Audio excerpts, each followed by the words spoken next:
The mail-order groom arrived broken. The giant widow healed him with silence. The stagecoach rattled into Red Bend under a hard, merciless sun, its wheels grinding through dust that rose like a warning. The townspeople watched without pretending otherwise. They whispered before the door even opened. And when the final hinge groaned and the pale, exhausted man stepped out, the whispering turned into a hush so sharp it felt like the sky itself stopped breathing. Because he wasn't what a mail-order groom was supposed to look like. His coat torn, his left hand trembling, his eyes scared of the light, as though he had arrived not for a bride, but from a battlefield no one else could see. The driver dumped a suitcase at his feet and climbed back into his seat without a word, and the groom, Jonas Hale, 26, ghost-thin from hunger and miles, flinched at the sound as if each thud cost him something he didn't have left. 3 short steps forward and he nearly tripped on his own boots, but he steadied himself, lifting his chin toward the boardwalk, even as sweat stung his eyes and made the bruises on his jaw darken, because he had promised himself he would stand, at least for the first hour in this strange town where even the wind seemed to judge him. The sheriff leaned back against a post, thumbs tucked into his belt, and cleared his throat like a man watching a show he didn't buy a ticket for. Some of the women murmured, "Poor thing," while others narrowed their eyes, calculating if they should pester the widow again about changing her mind, because nobody believed a giant widow would truly marry a broken groom. Especially a groom who looked as though he hadn't eaten a full meal since spring thaw. Jonas dragged the suitcase toward the steps, but paused when the boards creaked loudly, too loudly, beneath a newly arriving shadow, a shadow that covered him from the sun the way a barn roof covers a calf in its first storm. And the murmuring died so suddenly that Jonas thought his ears had failed him until he turned and saw her. Mara Calder, the giant widow of Red Bend, taller than any man on the street, shoulders broad from ranch labor, hair braided down her back like a thick, dark rope, face soft in the way dawn is soft just before it breaks into gold, and the moment she stepped beside him, every rumor about her being too large, too intimidating, or too lonely to marry, shriveled into silence because she did not look intimidating. She looked steady, calm, and unbearably kind. She didn't speak when she reached him, not even a greeting, because she saw the tremble in his hand and the way his chest rose too fast from trying not to panic. So she simply bent down, lifted his battered suitcase with one effortless motion, and nodded toward the quiet road leading to her ranch. And that simple gesture, one woman carrying what he could not, felt like the first real mercy Jonas had tasted in years, a mercy so gentle it nearly broke him in front of everyone. The sheriff rubbed his jaw, muttering, "Well, guess that answers that," while a few townspeople exchanged guilty glances, suddenly unsure if they'd misjudged both bride and groom. Jonas swallowed hard, unable to find his voice, but Mara didn't seem to need it. She stepped half a pace ahead of him, leaving space for him to walk beside her rather than behind, and the way she waited, patient, still unmoving until his shaking boots finally caught up, told him more than any promise spoken at a wedding ever could, because in that blazing, judgmental afternoon, she offered him something he had never been given in his entire life, a beginning that didn't ask him to be stronger than he was. And as they walked away from the staring town, Mara's shadow kept covering him, step by slow step, until the heat didn't feel quite so cruel anymore. The walk to the Calder Ranch stretched across open land, silent except for the sound of boots scuffing through dry weeds. Jonas kept his gaze low, afraid of how much his shaking legs betrayed him. Mara slowed her pace, without drawing attention to it. And the quiet between them settled into something strangely gentle, as if the widow understood that a man who arrived trembling beneath a merciless sun didn't need questions. He needed space wide enough to breathe in, and her presence beside him was that quiet, steady space, holding back the world without ever touching him. A hawk circled above, its shadow gliding over the dirt path, and Jonas flinched as if it were a threat before catching himself and stepping a little farther from Mara so she wouldn't see the reflex he hated. But she noticed anyway. Not with pity, not with alarm. Only with the same calm she had offered in town, adjusting her stride so she neither crowded him nor drifted so far that he felt abandoned in a place where he knew no one and nothing felt familiar. Sweat trickled down his back, soaking the torn fabric of his shirt, and every few minutes he wiped his palms against his trousers, ashamed of how clammy they were, ashamed of how his chest tightened with each new mile, ashamed that he had answered a stranger's marriage because the alternative was starving in a mining town where no one cared if a man vanished into the dust. Mara walked with her braid swaying down her spine, the simple rhythm of it strangely comforting, and Jonas caught himself watching it without meaning to. Not because he found her intimidating or even beautiful in the way people talked about beauty, but because the braid didn't shake like he did. It moved with purpose, strong and sure, almost like the woman carrying his suitcase had decided that whatever happened today, she would not let him collapse alone on the roadside. They passed a split-rail fence, where a bay horse lifted its head and snorted, ears flicking curiously at the newcomers. Jonas stiffened, stepping back so fast he nearly stumbled, and Mara stopped instantly, turning, not looming, not interrogating, just meeting his eyes long enough for him to understand she'd seen enough fear in her lifetime to recognize the kind that lived in men who'd been broken by something they never chose. She didn't ask. She simply led him on a slightly curved path that gave the horse more distance, and Jonas felt heat rush up his neck. Not from the sun, but from the way she adjusted to him, without making him feel small. The ranch came into view slowly. A weathered barn, a house with a porch leaning a bit to one side, a line of wash drying stiff in the heat, everything worn but clean, everything humble but alive. And Jonas's throat tightened because it looked like a place where a man might, in some impossible future, feel safe if he dared to believe he deserved such a thing. Mara set his suitcase on the porch with a careful thud, wiped dust from her palms, and pushed open the door, then waited, not commanding, not ushering, simply giving him the choice to step inside. Jonas swallowed hard, his voice trapped somewhere behind years of being told he wasn't enough. But he nodded once, small and careful, and crossed the threshold, knowing he carried more ghosts than belongings. And yet, for the first time in months, none of them felt as loud as the silence she offered him. And as the door creaked shut behind them, the heat outside faded, leaving only the strange, unfamiliar feeling that he had not walked into a stranger's home, but into the first room in years where nobody expected him to be anything other than a tired man trying to survive. The house smelled faintly of bread and wood smoke, a quiet scent that didn't demand anything from him. Jonas paused just inside the doorway, unsure where to stand.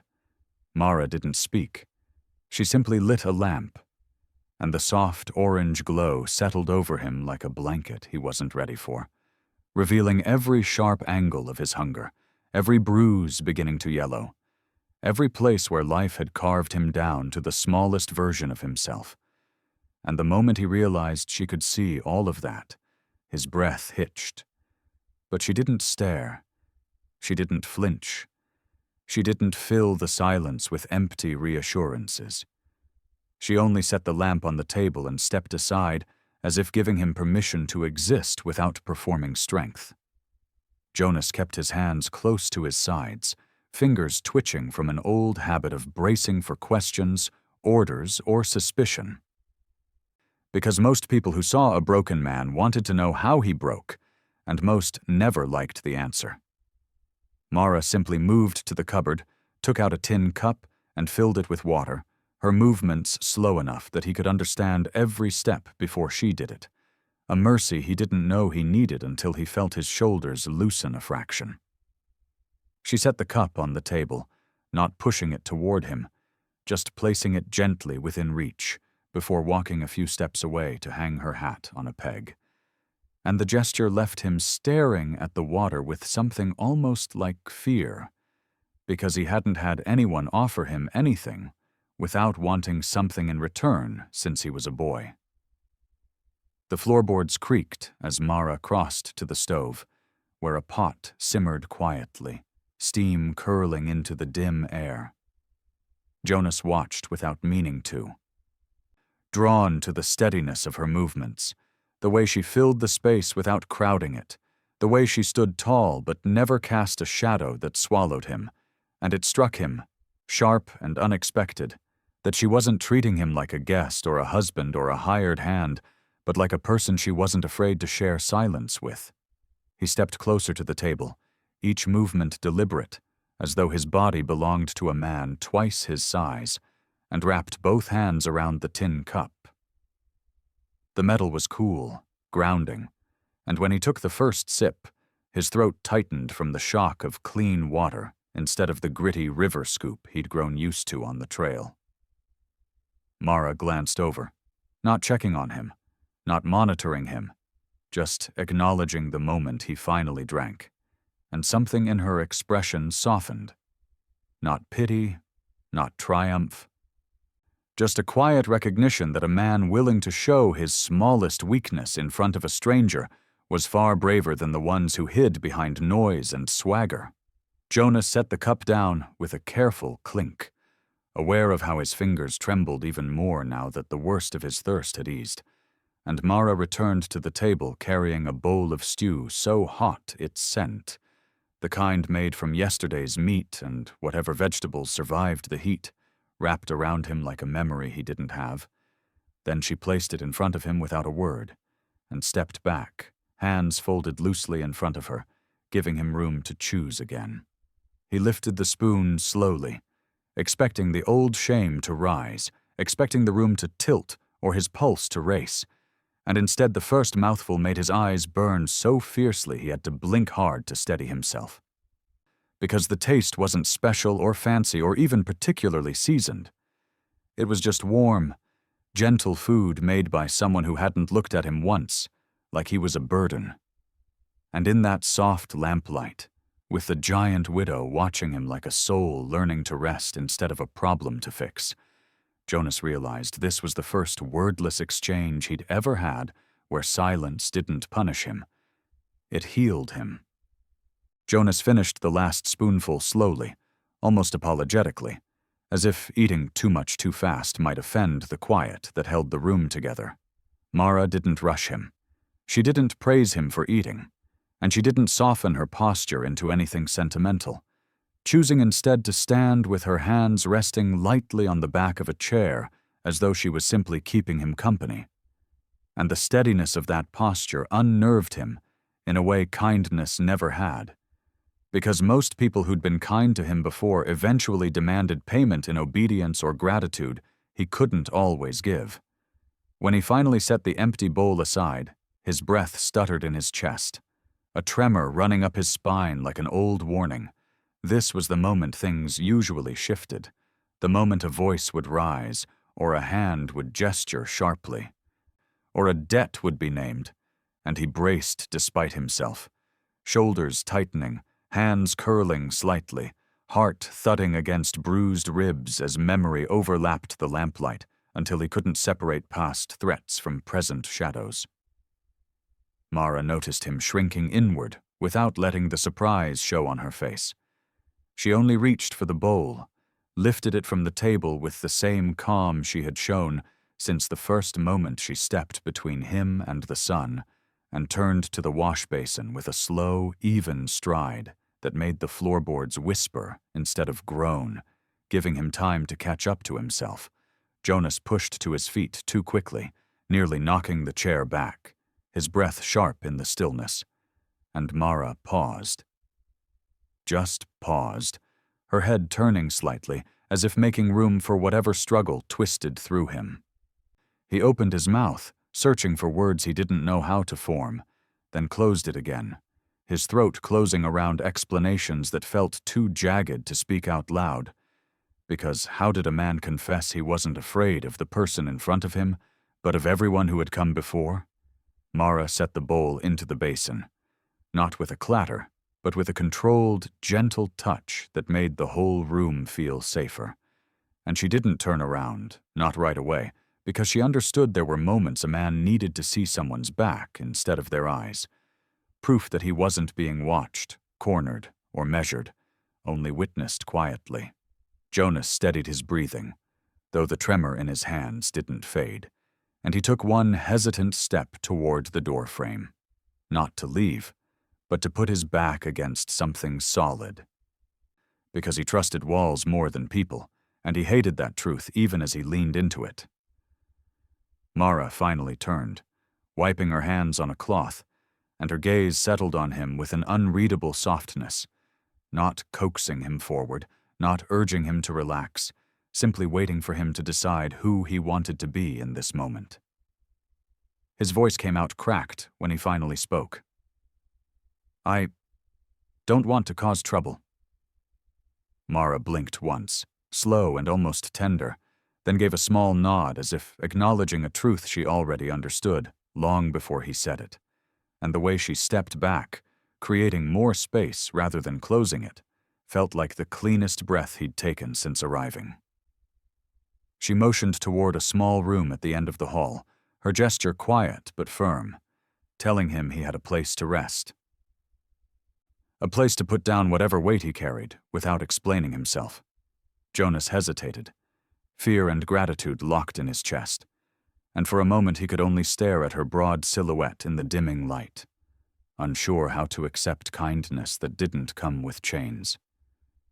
And when he finally nodded and walked toward the room, his steps were slow and uneven, but they were his, chosen freely for the first time in a long, long while Mara stayed exactly where she was, giving him the miracle of privacy in a world that had never once allowed him to be fragile without consequence. The small room felt too clean for a man like Jonas, its single bed neatly made, its quilt patched but warm, its window cracked open to let in the cool night air. He stood just inside the threshold, unsure how to enter a space not bruised by shouting or fear. Mara didn't follow him. She simply set a folded blanket on the foot of the bed. And in the silence that followed, lit only by the first low rumble of a storm moving over the ridge, the air changed from dusk to something calmer, and Jonas felt the edges of his panic slowly soften under the weight of her wordless presence, because she didn't ask if he needed anything. She already knew he needed the chance to speak nothing at all. She left the doorway with the steady grace of someone who had mastered the art of not overwhelming fragile things. And for a long moment Jonas stood in the center of the room, trembling with the heaviness of exhaustion that hit only after a man believed he was finally safe enough to collapse. Then he sat on the bed and pressed both hands over his eyes, overwhelmed by a kind of quiet he hadn't felt since childhood.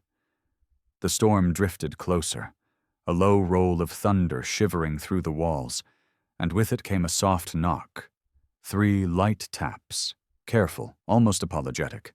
And when Jonas looked up, Mara stood in the doorway with a small tin box in her hands, her brows raised slightly as if asking permission, rather than assuming anything belonged to her now that he lived under her roof.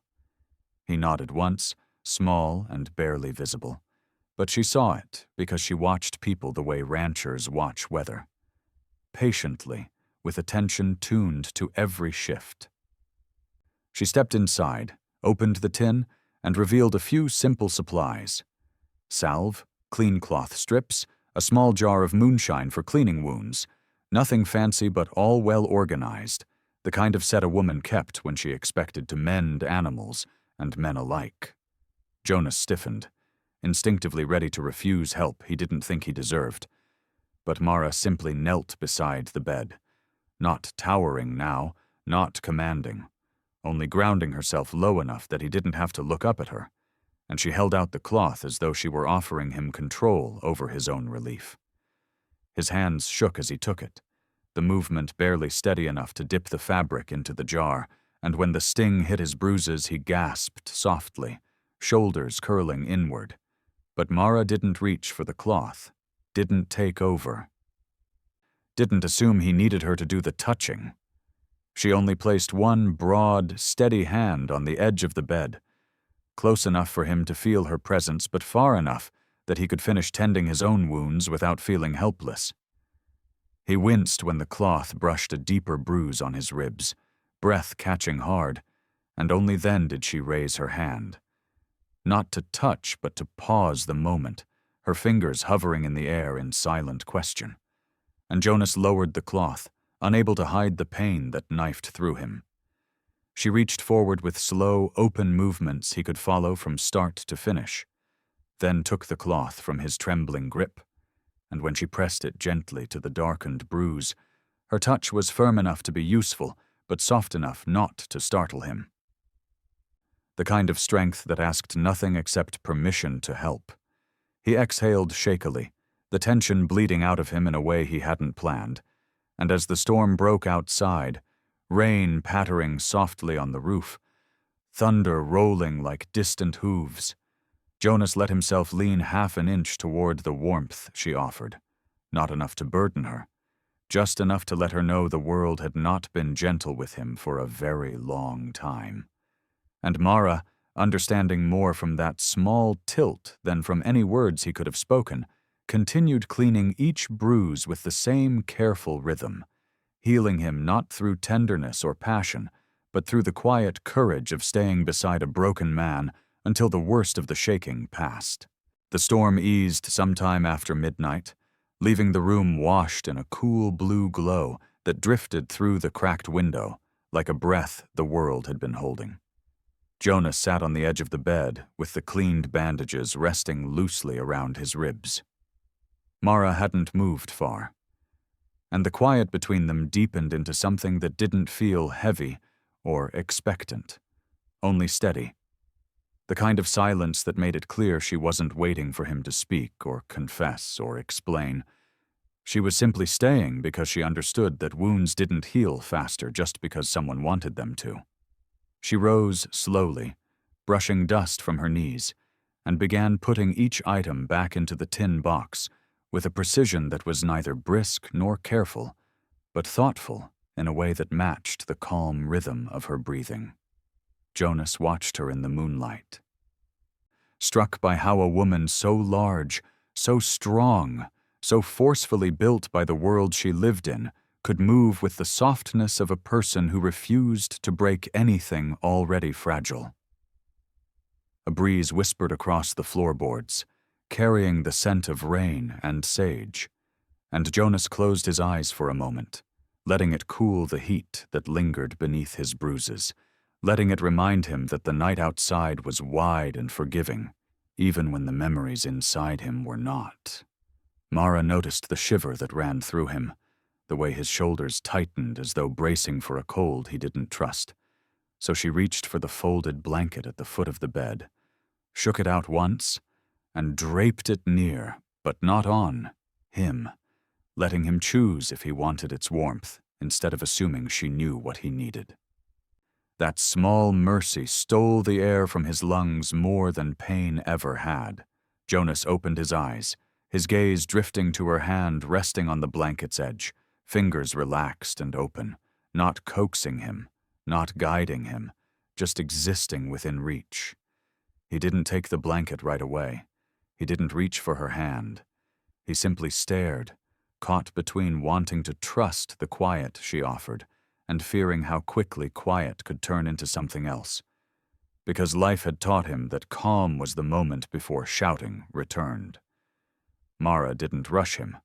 She didn't shift or speak or change the angle of her body. She only moved to the far side of the room, giving him space to let his thoughts settle like dust after a stampede, and she leaned lightly against the doorframe with her arms loosely crossed, a posture that looked more like resting than guarding, Jonas finally gathered the blanket in both hands, pulling it around his shoulders with a slow, uncertain motion. And when he did, he caught the faintest flicker of relief in Mara's eyes. Not relief for herself, but for him. The way a person breathes easier when someone else finally finds even a sliver of comfort. The moonlight shifted across her face, softening the strong line of her jaw. And for the first time, Jonas saw not the giant widow who carried him home without a word, but a woman who had known her own share of silence, her own battles, her own wounds that healed slowly and without witnesses.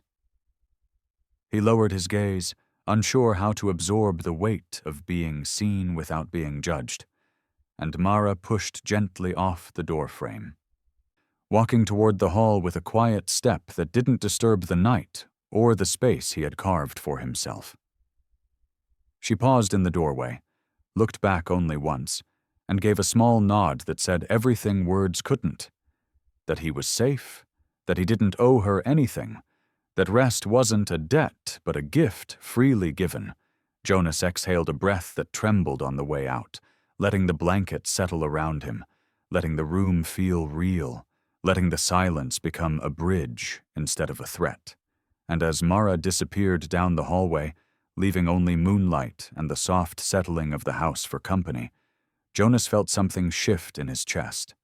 Not healing, not hope, but the first fragile understanding that he wasn't alone in a world that had always been too loud for him to survive. Jonas woke before dawn to the soft creak of the house settling, the storm clouds thinning into pale streaks across the sky. His ribs ached sharply. His throat felt tight. And the unfamiliar peace of waking in a room without shouting, boots, or threat unsettled him more than any nightmare could have, because safety was a feeling he didn't know how to inhabit without expecting it to vanish like everything else that had once been good. He swung his feet to the floor, wincing at the pull across his side, and for a moment he simply sat with his hands braced on his knees, trying to decide whether he belonged in a house like this, or if staying would only stain something gentle with the shadows he carried. Then he heard faint movement in the kitchen, Mara's steady steps, her calm preparations. The low clink of cookware, and the sound steadied him more than any prayer had ever done. He followed the noise, moving slowly down the hallway, and when he reached the doorway, he froze, because the sight before him was startling in its simplicity. Mara tending to the stove in the dim firelight, her braid hanging loose down her back, her broad frame outlined in a way that made her look less imposing and more quietly strong, as though she were rooted to the earth in a way no wind could sway. Jonas opened his mouth to speak, but shame rushed to his throat first, a flood of words he didn't want to say, that he was broken, that he wasn't worth the trouble, that she shouldn't have sent for a groom like him when she could have had a man whole enough to stand confidently beside her. Mara turned at the sound of his breath, catching. And her eyes softened in that steady, unreadable way she had, the kind that didn't pry, but invited, and Jonas felt something in him tilt dangerously close to breaking. He stepped into the room with a hesitation so sharp it made his movements uneven, and for a moment he hovered near the table, like a man afraid to trespass in his own life. Then he managed a whisper-soft confession, the only one he could force out. "I don't know if I can be what you expected." Mara blinked once, slow and calm, and then she shook her head. Not as dismissal, not as disagreement, but as a gentle correction, the kind that didn't sting because it carried no judgment, only truth. She set down the wooden spoon, wiped her hands on a cloth, and moved toward him with the cautious steps of someone approaching a spooked horse or a cornered soul, leaving enough space between them that he could retreat if he needed to. Jonas didn't retreat.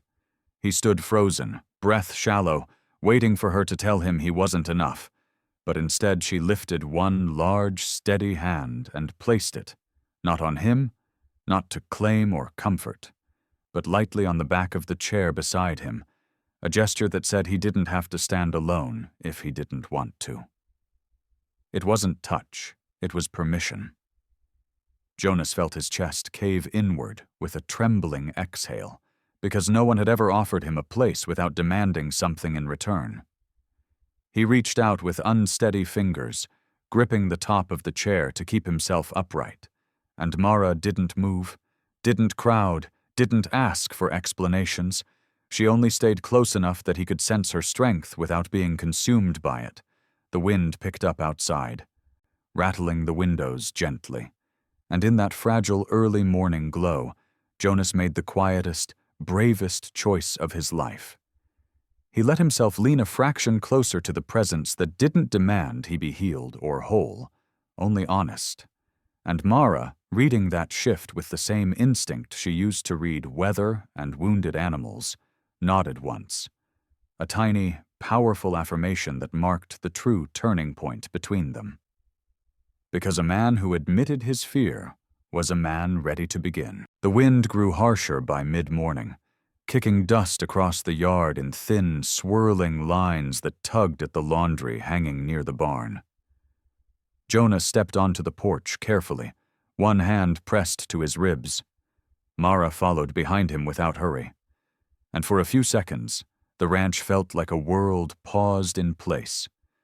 Quiet, wind-scarred, holding its breath, until the sound of horse hooves broke the stillness, sharp and heavy, the kind that carried tension long before their riders appeared at the gate. Jonas stiffened instantly, shoulders locking, breath shortening as three men rode into view. Neighbors, but not the friendly kind, men with narrowed eyes and slouching confidence, the sort who had already formed opinions about Mara's marriage long before they decided to express them.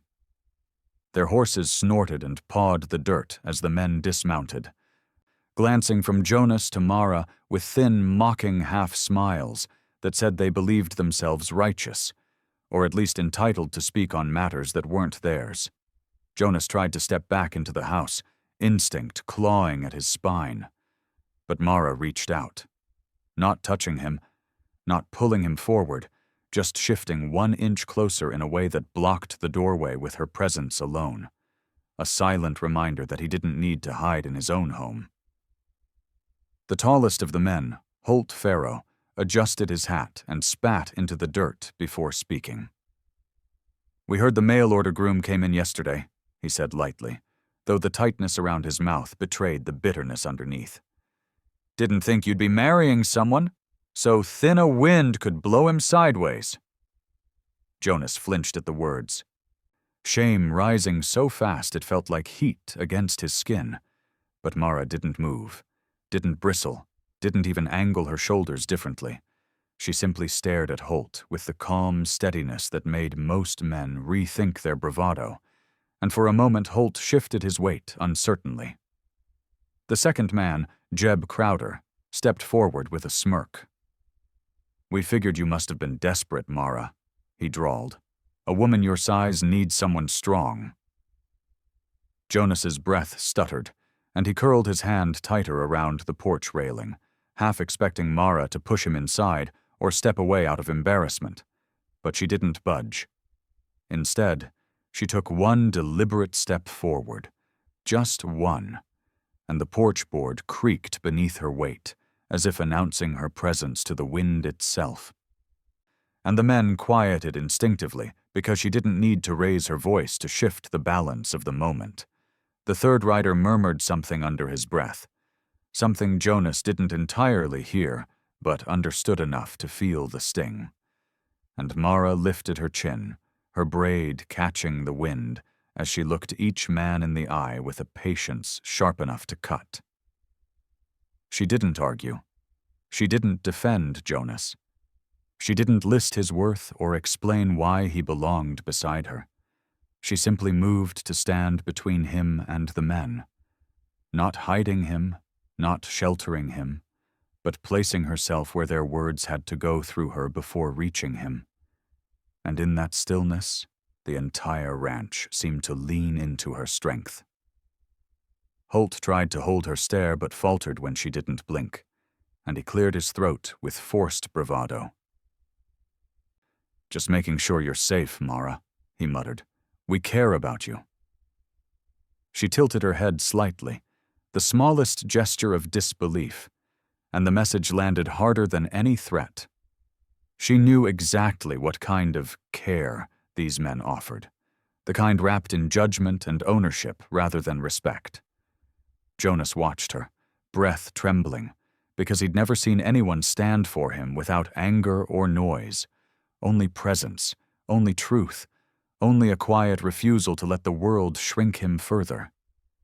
And Mara, feeling the moment settle, stepped back toward him, slow and steady, until her shoulder was near his without touching, and the public tension snapped like a rope stretched too thin, leaving the men with nothing to grasp. Holt muttered a curse, kicked at the dirt, and climbed back onto his horse. The others following with forced swagger that didn't hide their unease, and as they rode off into the wind, Jonas exhaled a breath he hadn't realized he'd been holding, one hand gripping the railing to keep from shaking. Mara didn't look at the retreating men. She only looked at Jonas, and the steady warmth in her eyes said everything he hadn't been brave enough to ask. That he had not been humiliated, that he was not a burden, and that she wasn't ashamed to stand between him and a world that had been too loud for him to survive alone. The wind calmed as the sun climbed higher, its early light washing the ranch in soft gold that clung to the porch railings and caught the edges of Mara's braid like quiet fire. Jonas stood very still, fingers still curled around the wood. His ribs ached, and the sting of the men's words lingered in his chest longer than he wanted, twisting into old wounds he thought he'd buried somewhere along the long, brutal road that brought him here. But now they felt fresher, because someone had witnessed them with him, instead of leaving him to carry the weight alone. Mara walked down the steps and into the yard with the same steadiness she'd shown all morning, her boots brushing through the dust in a slow, deliberate rhythm. She didn't chase the men's shadows or watch the path they took, because she knew they weren't the ones who needed tending. Jonas swallowed hard as she approached, heart hammering unevenly, terrified that she might offer pity or reassurance he wasn't ready for. But instead Mara stopped a few feet from him and turned her face toward the rising light, as if letting the sun decide how the moment should unfold. The gesture was so gentle, it made Jonas's throat ache. He stepped forward hesitantly, shoulders tense as though he expected to be scolded for not being strong enough, but Mara shifted her stance. Not closer, not farther, just anchoring herself in a way that made her presence feel like a safe place he didn't have to earn.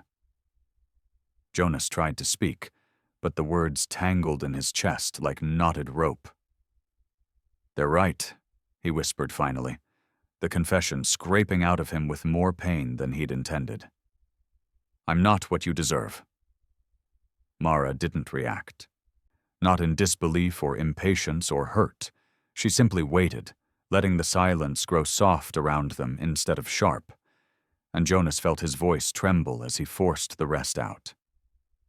"I'm broken." He hated the sound of it. He hated that he believed it. He hated that years of surviving had carved that belief deeper than anything else. But Mara took a slow breath, her chest rising with the calm certainty of someone who had heard far worse truths and still believed people could choose their way back to themselves. Then she lifted one large, steady hand and extended it, palm open, not to pull him, not to rescue him, but to let him decide if he trusted himself enough to accept the space she was offering. Jonas stared at that hand, his breath shallow. Because it wasn't the gesture of someone trying to fix him.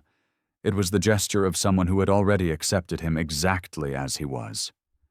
His fingers twitched once, twice, then he raised his hand with a trembling slowness, the movement fragile as sunlight on water, and he rested his palm against hers.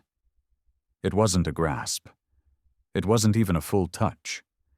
It was the faintest meeting of skin against skin, and yet the moment it happened, Jonas felt something in him ease so deeply he almost staggered. A warmth spread through him that had nothing to do with the sunrise, and everything to do with the quiet strength in her eyes, the kind that said, "You are not a mistake I need to justify." Mara curled her fingers gently, not tightening, not claiming, just holding the moment steady enough that he didn't have to fear it slipping. And Jonas's breath broke in a soft, shaking exhale that felt dangerously close to crying. But he didn't hide it. He let it rise because she wasn't looking at his weakness. She was looking at his courage. She stepped half a pace closer, allowing their shadows to merge in the sunlight, and Jonas felt the first flicker of something he'd nearly forgotten how to recognize. The sense that he wasn't being forgiven for being broken. He was being seen for surviving anyway. And that quiet recognition settled into the morning like a truth neither of them needed to say out loud, because it was already written in the way their hands stayed together long after the wind stopped moving. The morning softened into something gentler as the sun lifted fully above the ridge, warming the boards beneath their feet and turning the dust in the yard into a faint golden haze. Jonas loosened his hand slowly from Mara's, though the warmth lingered in his palm long after. The air felt new, and as they stood together on the edge of the porch, the silence between them deepened into a peaceful stillness that didn't ask him to be brave or healed or anything other than the tired man who had survived long enough to find a place that didn't shrink from his broken edges, and the relief of that truth made his chest feel painfully full in a way he hadn't expected. Mara stepped down into the yard first, her boots leaving soft prints in the dust, and Jonas followed her at a pace that steadied with each breath. Moving not because he was expected to, but because it felt like the first choice he'd made in years that didn't come from fear, she guided him toward the barn with a subtle tilt of her head, a wordless invitation to see the heart of her world rather than the edges of it. Inside, the barn smelled of hay and leather and the faint sweetness of grain, the kind of scent that reminded Jonas of childhood memories he rarely let himself touch anymore. Memories of standing with his mother in their tiny stable before life broke open in all the wrong ways. He paused just inside the shadowed doorway, unsure if he was intruding on something personal.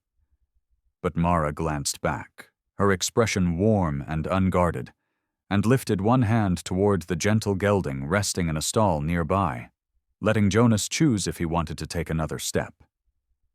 He did. Slowly. Carefully. The gelding flicked its ears and sniffed the air, and Jonas held his breath, afraid the animal would sense everything he carried and shy away. But the moment stretched quietly until Mara reached out and laid her palm against the horse's neck, her touch steady and patient. And then, only then, she nodded to Jonas, offering the moment like a gift rather than a test. Jonas lifted his hand, stopping an inch from the gelding's coat as doubt surged through him. But Mara shifted her hand just slightly, closing the space without closing in on him, and he realized she wasn't asking him to be fearless. She was offering to share some of her courage until he found his own. He touched the horse gently, breath trembling, and the soft warmth beneath his fingers loosened something locked deep inside him, a quiet undoing he hadn't known he needed. The gelding leaned into his palm with a small sigh, and Jonas swallowed hard, shoulders lowering as though releasing years of tension one slow beat at a time.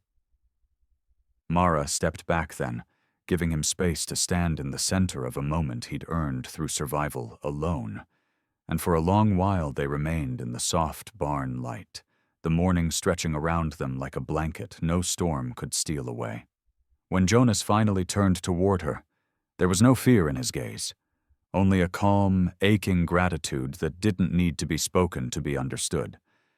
and Mara answered it with the quietest smile, a small upward shift of her mouth that felt like sunrise settling into human form. Together, they walked back toward the house, neither reaching for the other nor stepping away, simply matching their strides in a rhythm that felt natural, unforced. Chosen. Jonas paused on the top step, taking in the porch, the house, the land that rustled like a sleeping thing waking to a gentler day. And he realized, slowly, truthfully, that he wasn't standing in a place he had to earn. He was standing in a home being shaped around him one quiet moment at a time.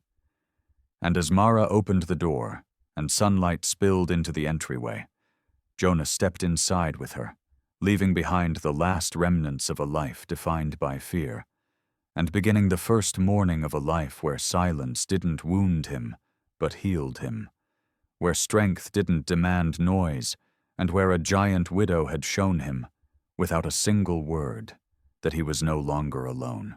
Please like, share, and subscribe to help us tell more quiet, healing stories on Echoes of the West. If you saw a woman stand between a broken man and a cruel crowd, would you stand with her or stay silent?